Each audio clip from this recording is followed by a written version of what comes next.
Happy. ഒറ്റ വാക്കി പറഞ്ഞാൽ ഐ എം ഹാപ്പി. അതിൽ തന്നെ എല്ലാം ഉണ്ട്. കാരണം എനിക്ക് ഓരോന്നായിട്ട് എടുത്തെടുത്ത് പറയാനില്ല. I am happy, I M satisfied. കാരണം പുള്ളിക്കാരിയുടെ പോസിറ്റീവും നെഗറ്റീവും കൂടെ മനസ്സിലാക്കി അക്സെപ്റ്റ് ചെയ്താണ് ഞാൻ പുള്ളിക്കാരി കല്യാണം കഴിക്കാൻ പോകുന്നത്. സോ എന്താ പറയുക, ഞാൻ ഇങ്ങനെ മാറണം, അങ്ങനെ ചെയ്യാവൂ, ഇന്ന ഡ്രസ്സ് ഇടാവൂ, അല്ലെങ്കിൽ ഇങ്ങനെ സംസാരിക്കാവോ, അല്ലെങ്കിൽ ഇങ്ങനെ പെരുമാറാവോ, ഞാൻ അത് ഇതൊന്നും ഞാൻ പറയത്തില്ല. നിനക്ക് എന്താണ് ശരി, നീ അത്യാവശ്യം മെച്ചറാണ്, നിനക്ക് എന്താണ് ശരിയെന്ന് തോന്നുന്നത് നീ അത് ചെയ്യുക. എന്റെ അടുത്ത് കുറെ ഫ്രണ്ട്സ് ഒക്കെ നമ്മുടെ സ്റ്റാർട്ടിങ്ങിലൊക്കെ പലർക്കും ഒരു വിചാരം ഉണ്ടായിരുന്നു ഞാൻ മെയിൽ ഷോവിനിസ്റ്റ് ആണ്. പിന്നെ എനിക്ക് ആ ഒരു പേടി ഉണ്ടായിരുന്നു സ്റ്റാർട്ടിങ്ങിൽ. കാരണം എന്താണെന്ന് വെച്ചാൽ കുറെ ഒത്തിരി പേര് എന്റെ അടുത്ത് പറഞ്ഞിട്ടുണ്ടായിരുന്നു ആള് ഭയങ്കര ടോക്സിക് ആണ്, കൂടി നിന്റെ ഇത്രയും ഡ്രീംസും കാര്യങ്ങളൊക്കെ ഉണ്ടായിട്ട് നീ ഇങ്ങനെ ഒരാളെ നോക്കി നിന്റെ എല്ലാ സ്വപ്നങ്ങളും അവിടെ അവസാനിക്കും. അതുകൊണ്ടാണ് ഞാൻ കുറച്ച് ടൈം സ്പെൻഡ് ചെയ്ത് നോക്കാം എന്നൊക്കെ ഉള്ള ഒരു സമയം പറഞ്ഞത്. അപ്പൊ കാരണം ഇത്രയും പറയുമ്പോൾ ഇത് എന്ത് ഇങ്ങനെ പറയണേന്ന് ഞാൻ വിചാരിച്ചിട്ടുണ്ട്. പക്ഷേ എനിക്ക് സത്യം പറഞ്ഞാൽ ഞാൻ സ്ലീവ്ലെസ് ഒന്നും ഇടാറുണ്ടായിരുന്നില്ല. ഞാൻ സ്ലീവ്ലെസ് പോലും ഇടാൻ തുടങ്ങിയത് ചേട്ടൻ വന്നതിന് ശേഷമാണ്. എനിക്ക് നല്ല മാറ്റം. അതെ, എനിക്ക് കുറച്ചുകൂടി ഫ്രീഡം, എനിക്ക് എന്നെ കുറച്ചുകൂടി ആള് മേക്ക് ഓവർ ആക്കി എടുക്കുകയാണ് ചെയ്യുന്നത്. കാരണം പുള്ളിക്കാരിക്ക് എന്താ പറയാ, ഈ സംസാരിക്കുമ്പോഴത്തേക്ക് അല്ലെങ്കിൽ സ്റ്റേജ് ഫിയർ അല്ലെങ്കിൽ ചെറിയതായിട്ട് ഇന്റർവ്യൂയുടെ കാര്യങ്ങളൊക്കെ വരുമ്പോൾ ചെറിയൊരു ഇത് ഇനിഷ്യലി ഉണ്ടായിരുന്നു. പക്ഷെ അതൊക്കെ എന്ത് ചെയ്തു, ഗ്രാജുവലി എന്ത് ചെയ്തു, ഭയങ്കരമായിട്ട് മാറി. ഇപ്പൊ കണ്ട ബോൾഡായിട്ട് ഇരുന്ന് സംസാരിക്കുന്നുണ്ട്. ഞാനിങ്ങനെ ഇങ്ങനെ ഒരു സൈഡിൽ ഇരുന്ന് ഇങ്ങനെ കേട്ടോണ്ടിരിക്കുകയാണ്. പക്ഷെ പറയുന്ന കാര്യങ്ങള് ക്രിസ്പായിട്ട് എന്ത് ചെയ്യും, ഷോർട്ട് ആൻഡ് ക്രിസ്പായിട്ട് കാര്യങ്ങളെല്ലാം കറക്റ്റ് ആയിട്ട്. എനിക്ക് കോളേജിൽ പഠിക്കുന്ന സമയത്ത് ഓൺ സ്റ്റേജ് പെർഫോമർ ഒന്നും ആയിരുന്നില്ല. എനിക്ക് ഭയങ്കര പേടിയാ. സ്റ്റേജ് ഫ്രണ്ട്സ് ഭയങ്കരമായിട്ടുണ്ട് എനിക്ക്. ഞാൻ അഭിനയിക്കാൻ പോയ സമയത്തും കരഞ്ഞു പിഴിഞ്ഞിട്ടൊക്കെയാണ് അത് കംപ്ലീറ്റ് ചെയ്തത്. കാരണം ഭയങ്കര പേടിയാണ്. വരുമ്പോ പറഞ്ഞതാണ് ചേട്ടൻ ഞാൻ കുറച്ച് സംസാരിക്കും, ചേട്ടൻ സംസാരിച്ചോ. പിന്നെ നമ്മുടെ ഒരു കംഫർട്ട് സോണിൽ എത്തിക്കഴിഞ്ഞാൽ കുഴപ്പമില്ല. പക്ഷെ ഇപ്പൊ എനിക്ക് പിന്നെയും പ്രശ്നമില്ല. പക്ഷെ പണ്ടൊക്കെ ഡോക്ടറുടെ അടുത്ത് വന്ന സമയത്ത്, ഇന്റർവ്യൂവിന് വന്ന സമയത്ത് ഞാൻ ദൈവം, അതും അതിനു വേണ്ടി വന്നതല്ലല്ലോ, ഞാൻ വെറുതെ ഒന്ന് കാണാൻ വേണ്ടി വന്നത്. അന്നത്തെ കുട്ടി വന്നില്ല, അപ്പൊ എന്നെ പിടിച്ചിരുത്തി. എനിക്കാണെങ്കിൽ അറിയില്ല അങ്ങനെ ഒരാളെ, എനിക്ക് തന്നെ സംസാരിക്കാൻ അറിയില്ല.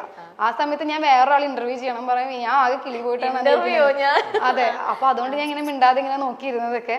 പക്ഷെ ഇപ്പൊ എനിക്ക് ആ പേടിയില്ല. ഇപ്പൊ ഞാൻ മീഡിയ കാണുമ്പോൾ സംസാരിക്കുന്നുണ്ട്. അപ്പൊ ഞാൻ എൻ്റെ ചില കാര്യങ്ങളൊക്കെ ഏറ്റവും വേസ്റ്റ് ആയിട്ടുള്ള ഒരാളാണ് ഞാൻ എനിക്ക് തോന്നിയിട്ടുണ്ട്. കാരണം എനിക്ക് സോഷ്യലി എല്ലാവരുമായിട്ട് പരിചയമില്ലാത്ത ആൾക്കാരായിട്ട് സംസാരിക്കാൻ ഭയങ്കര ഓക്വേർഡ് ആയിരിക്കും. പിന്നെ അതുപോലെ സ്റ്റേജ് ഫിയറൻസ്, പിന്നെ എൻ്റെ കമ്മ്യൂണിക്കേഷൻ സ്കിൽ എന്ന് പറഞ്ഞാൽ ഭയങ്കര അടിപൊളിയായിട്ടുള്ള ആളല്ല. എൻ്റെ ഹിന്ദി ഒക്കെ കേട്ടിട്ടുണ്ടെങ്കിൽ എൻ്റെ സ്റ്റാഫിന് മാത്രം മനസ്സിലാവുള്ളൂ എൻ്റെ ഭാഷ. ശരിക്കും ഹിന്ദി അറിയുന്ന ആൾക്കാരാണ് എന്നെ തല്ലിക്കൊല്ലും. അപ്പോൾ ഇത് ഒന്നും അറിയാത്ത ഒരാളായിരുന്നു ഞാൻ പണ്ട്. ഒന്നിനെ കുറിച്ച് അറിയില്ല. എൻ്റെ ഒരു കംഫർട്ട് സോൺ ഉണ്ട്. എൻ്റെ വീട്ടുകാർ, എൻ്റെ ഫ്രണ്ട്സ് ഭയങ്കര ഹാപ്പി. ഇതിൻ്റെ ഈ ഒരു വട്ടം വരച്ച എൻ്റെ പുറത്തേക്ക് എനിക്ക് പോകേണ്ടി വന്നിട്ടില്ല. അതുകൊണ്ട് തന്നെ എനിക്ക് പുറത്തുനിന്ന് ആരെങ്കിലും വന്നാൽ ഞാൻ ദൈവം മിണ്ടണോ അല്ല എന്താ ചെയ്യണ്ട, അങ്ങനെ ഭയങ്കര ഓക്വേർഡായിരുന്നു. നമുക്ക് ലൈഫിൽ എന്തും ചെയ്യാൻ പറ്റും എന്നുള്ളതിൻ്റെ ഏറ്റവും വലിയ എക്സാമ്പിൾ ഞാൻ തന്നെ ആയിരിക്കും എനിക്ക് തോന്നുന്നു. കാരണം ഒരു റെസ്പോൺസിബിലിറ്റീസും ഏറ്റെടുക്കാൻ പറ്റാത്തൊരു വ്യക്തിയായിരുന്നു ഞാൻ. ഞാനാണ് ഇപ്പോൾ ഒരു ബിസിനസ് ചെയ്യണത്.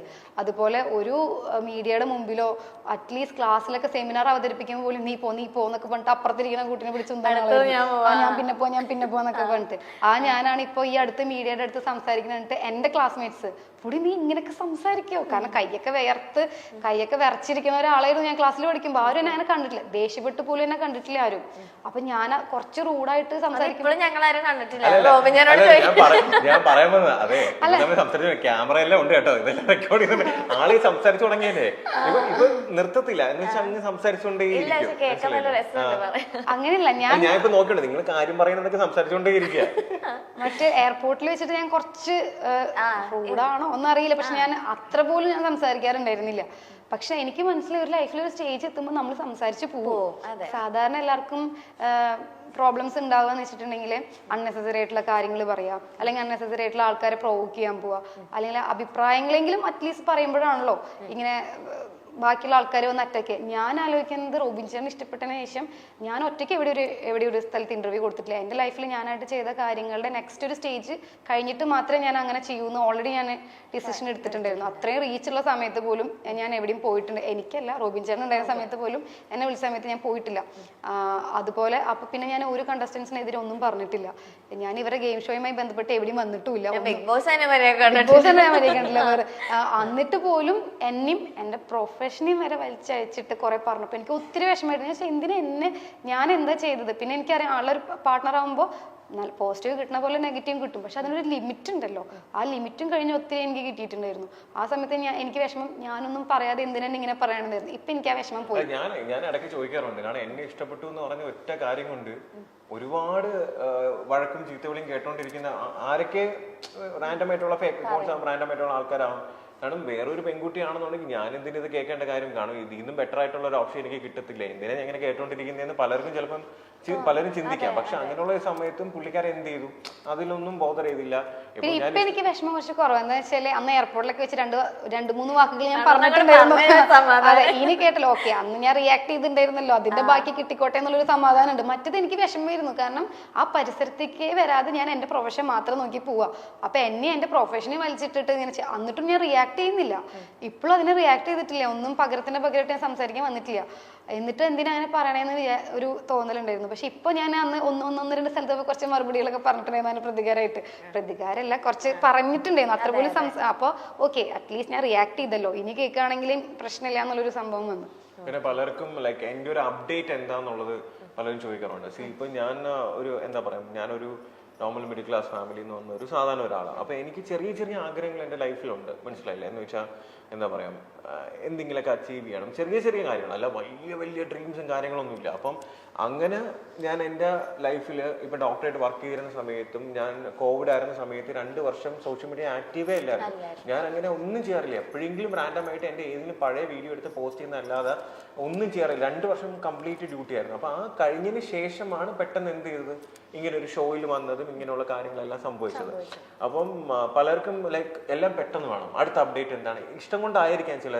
അപ്പം അടുത്ത മൂവി എപ്പോഴാണ്, അടുത്തെന്താ ഇങ്ങനെ ചോദിക്കുന്നുണ്ട്. അപ്പം എനിക്ക് പറയാനുള്ളൊരു കാര്യം എന്ന് വെച്ച് കഴിഞ്ഞാൽ, ഞാൻ എല്ലാം പെട്ടെന്ന് ഇപ്പം മറ്റുള്ളവർക്ക് വേണ്ടി ചെയ്യാനായിട്ട് ഞാൻ ഒരിക്കലും നിൽക്കത്തില്ല. അവർക്കത് കാണണം, അല്ലെങ്കിൽ അവർക്കത് ചെയ്ത് കാണണം, അതുകൊണ്ട് ഞാൻ ചെയ്തില്ല. എനിക്കത് ചെയ്യണം, അല്ലെങ്കിൽ എനിക്കത് കംപ്ലീറ്റ് ആയിട്ട് എഫേർട്ട് കൊടുത്ത് ആ ഒരു സമയത്ത് ചെയ്യണം എന്ന് തോന്നുന്ന സമയത്ത് മാത്രമേ ഞാനത് ചെയ്യൂ, മനസ്സിലായില്ലേ?